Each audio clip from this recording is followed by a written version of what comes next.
آئینے میں ایک اور پچھتاوا۔ کبھی کبھی کسی گناہ سے آگاہی، کسی غلطی کا ادراک، کسی خطا کا احساس ہی تب ہوتا ہے جب وہ نجاست کی طرح جسم سے چمٹ جاتے ہیں۔ وہ نجاست جسے ندامت کے سینکڑوں آنسو مل کر بھی پاک صاف نہ کر پائیں۔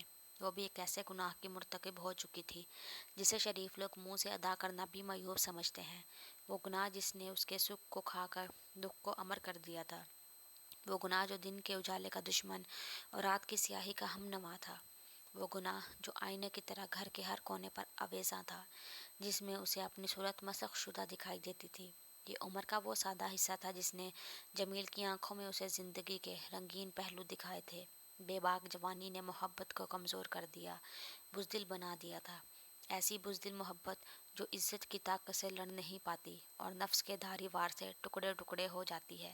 محبت کی اس راہ میں شرافت کچلی گئی تھی جس پر چلتے چلتے جمیل بے وفائی کے راستے نکل گیا اور وہ پشیمانی کی منزل پر تنہا رہ گئی۔ پہلے پہل تو یہ پچھتاوے کے کیڑے بدن پر صرف رینگتے تھے، مگر شادی کے بعد پوری رفتار سے دوڑنے لگے، جیسے سارے موسم سال بھر آگے پیچھے دوڑتے ہیں۔ جسم میں چبھتے اضطراب کے گرم موسم، خیالات کو کپ کپاتے قلق کے سرد موسم، دل کو پل پل توڑتے خزاں کے مایوس موسم، اور آنکھوں کو پرنم رکھتے بے خوابی کے گیلے موسم۔ جب کبھی اقبال کی معصوم صورت میں جمیل کی مکروہ شکل نظر آتی تو زندگی کا روپ مزید بھیانک ہو جاتا۔ اقبال کی محبت وہ خوبصورت خواب تھا جس میں وہ ڈر ڈر کر جی رہی تھی۔ خوف تھا کہ اقبال کی آنکھ نہ کھل جائے اور اس کا ہاتھ پکڑ کر اپنی دنیا سے بے دخل نہ کر دے، جس کے باہر صرف حقیقت کی رسوائی بھری دنیا تھی۔ اسے لگتا تھا یہ صرف ملال نہیں، وہ جوان سوکن ہے جو اس کے اور اقبال کے دل کے بیچ تاک لگا کر بیٹھی ہے۔ ضمیر کی دن رات کی ضرب ان تانوں کی طرح ہے جو کر بیٹھی ڈھلتی عمر کی لڑکیوں کو جاہل ماں باپ کستے ہیں، اور افسوس کی یہ تیز جلن اس بھڑکتی آگ کا نتیجہ ہے جو صرف چمڑی ہی نہیں، سکھ چین بھی جلا دیتی ہے۔ فریحا ساری آوازیں میری سماعتوں سے قطع تعلق کر لیں جو تمہارے بارے میں غلط سن کے سہن کر جاؤں۔ سب تصویریں آنکھوں کو نوچ کھائیں جو تمہارے سوا کسی اور کو دیکھوں۔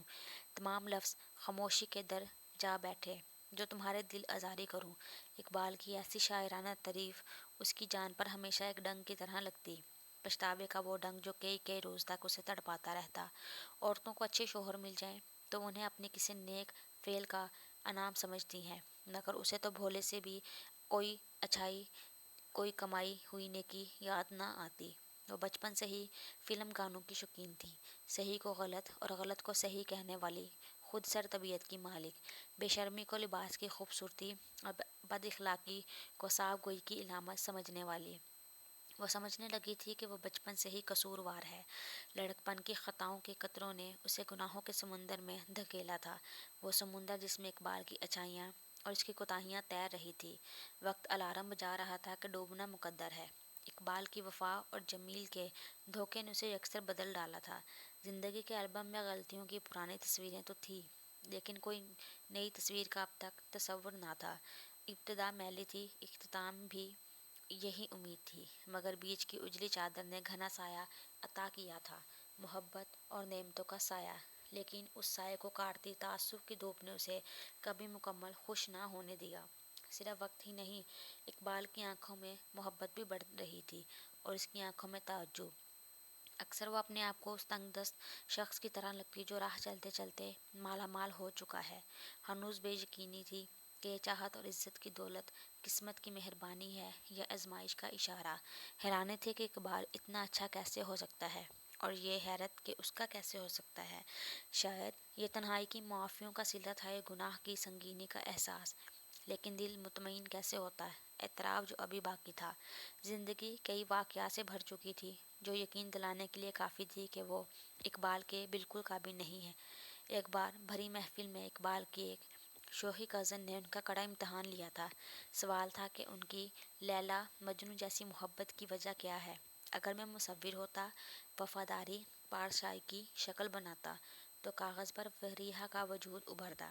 اگر شاعر ہوتا، حسن اور دلکشی پر غزلیں کہتا تو فریحا کا پری چہرہ ہی اس کا معجب بنتا۔ لیکن میں ایک عام سا بندہ ہوں اور اتنا ہی کہہ سکتا ہوں کہ میرے دل کی زمین ہری بھری ہے، حسین ہے، کیونکہ میں ایک نیک اور خالص دل کا شریک حیات ہوں۔ وہ شرم کے مارے چپ رہی تھی، مگر اقبال کے جواب نے اس کی شرم کو شرمندگی میں بدل دیا تھا۔ وقت آگے بڑھ کر اور کم ہوا، مگر ڈنگ پوری شدت سے لگ رہے تھے۔ وہ جب بھی خود سے ملتی، بے ایمانی، بے وفائی کے ڈنگ، الجھن اور چبھن کے ڈنگ، درد کے کئی نشان چھوڑ جاتے جن کو چھپاتے چھپاتے وہ تھک چکی تھی۔ کبھی کبھی اس کا دل چاہتا اقبال کو سب کچھ بتا کر بے قراری کی دوزخ سے رہائی پالے، پھر یہ سجی سجائی بنی بنائی جنت کو کھونے کا ڈر ایسے گھیر لیتا جیسے ویران جنگل میں تن تنہا مسافر کو بھوکا پیاسا شیر۔ جانتی ہو فریحہ، میں نے اتنے برس نابینا گزارے ہیں۔ اس انوکھی بات پر اس نے چنبے سے اقبال کو دیکھا۔ دکھ اور فریب نے وہ روشنی سلب کر لی تھی جس سے چیزیں اور رشتے اچھے نظر آتے ہیں۔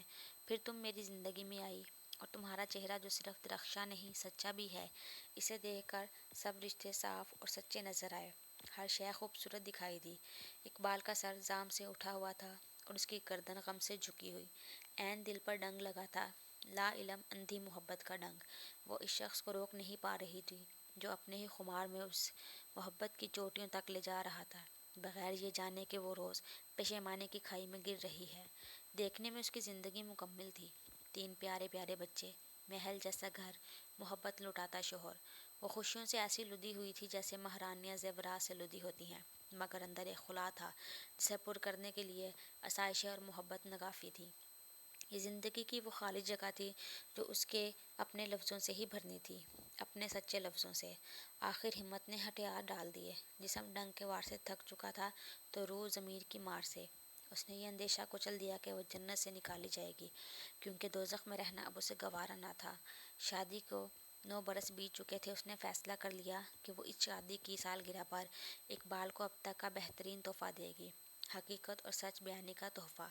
وہ اظہار محبت میں جتنا سخی تھا وہ اتنی ہی کنجوس تھی۔ فریحہ، بس ایک ہی شکایت رہی ہے تم سے کہ تم باتیں سنبھال کر رکھتی ہو۔ آج شام میں جلدی آ جاؤں گا، نیا سامان، نئے تحفے لے کر۔ دل کے بکسے سے سارا پرانا سامان نکالیں گے، نئی چیزوں کی جگہ بنائیں گے۔ آج ہم ڈھیروں باتیں کریں گے، میٹھی باتیں جمع کر کے تلخ باتیں تفریق کر دیں گے۔ دل کی شیلف خالی رکھنا نئی باتوں اور نئی یادوں کے لیے۔ اقبال کے چہرے پر بے تحاشا محبت تھی اور لہجے میں گہری سنجیدگی۔ محبت کی ادا میں ایسی کھوئی کہ لہجے پر غور نہ کر سکی۔ ان کی شادی کی سالگرہ پر موسم خوشگوار سا ہوتا تھا۔ شاید دل مسرور ہو تو باہر کی دنیا کو مسکرانے پر مجبور کر دیتا ہے، لیکن آج موسم میں سوگواری تھی۔ یقیناً باہر کی دنیا دل کی مرضی کے ماتحت تھی۔